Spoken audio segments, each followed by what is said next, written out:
कि केंद्रीय परिवहन मंत्री नितिन गडकरी जी ने तो पहले कई बार कहा था कि इथेनॉल मिलाने से पेट्रोल बहुत सस्ता हो जाएगा। हाँ, क्या कहा था उन्होंने? स्रोत के मुताबिक 2018 में उन्होंने कहा था कि पेट्रोल 55 रुपए प्रति लीटर तक आ सकता है, और 2023 में तो यहां तक कह दिया था कि शायद 15 रुपए प्रति लीटर भी हो जाए। 15 रुपए प्रति लीटर, ये तो मजाक लगता है आज के रेट देखकर। हाँ, और सिर्फ मंत्री जी ही नहीं, सरकार के अपने थिंक टैंक नीति आयोग ने भी 2021 में सिफारिश की थी कि इथेनॉल मिक्स वाला पेट्रोल सस्ता बेचा जाना चाहिए। लेकिन सरकार ने वो सिफारिश नहीं मानी।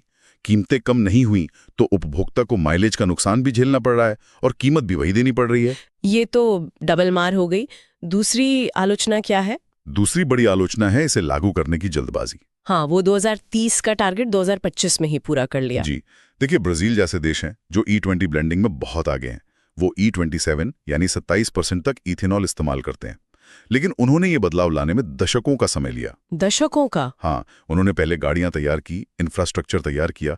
भारत में क्या हुआ, हम E10 से E20 पर सिर्फ 3 साल में आ गए।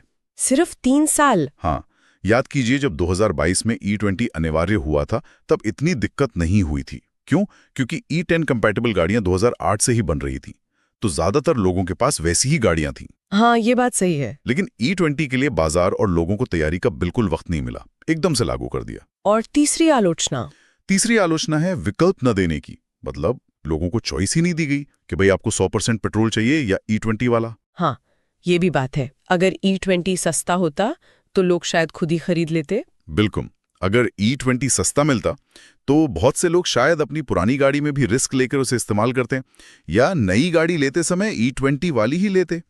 लेकिन जब कीमत वही है और नुकसान का डर है तो अनिवार्यता क्यों, ये सवाल उठता है।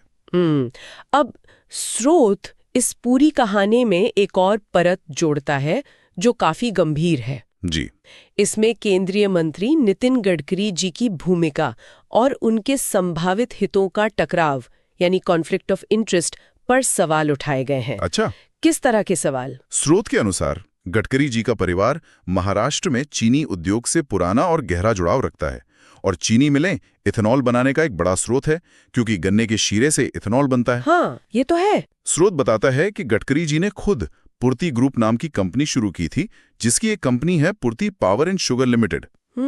स्रोत का आरोप है कि गडकरी जी मंत्री बनने से पहले से ही इथेनॉल की वकालत कर रहे थे और मंत्री बनने के बाद भी उन्होंने इसे लगातार आगे बढ़ाया, जबकि उनके परिवार की कंपनियां इसी बिजनेस में हैं। जी, यही स्रोत का कहना है। स्रोत इशारा करता है कि 2014 में जब इथेनॉल ब्लेंडिंग की लिमिट 10% की गई तो पूर्ति ग्रुप को फायदा हुआ,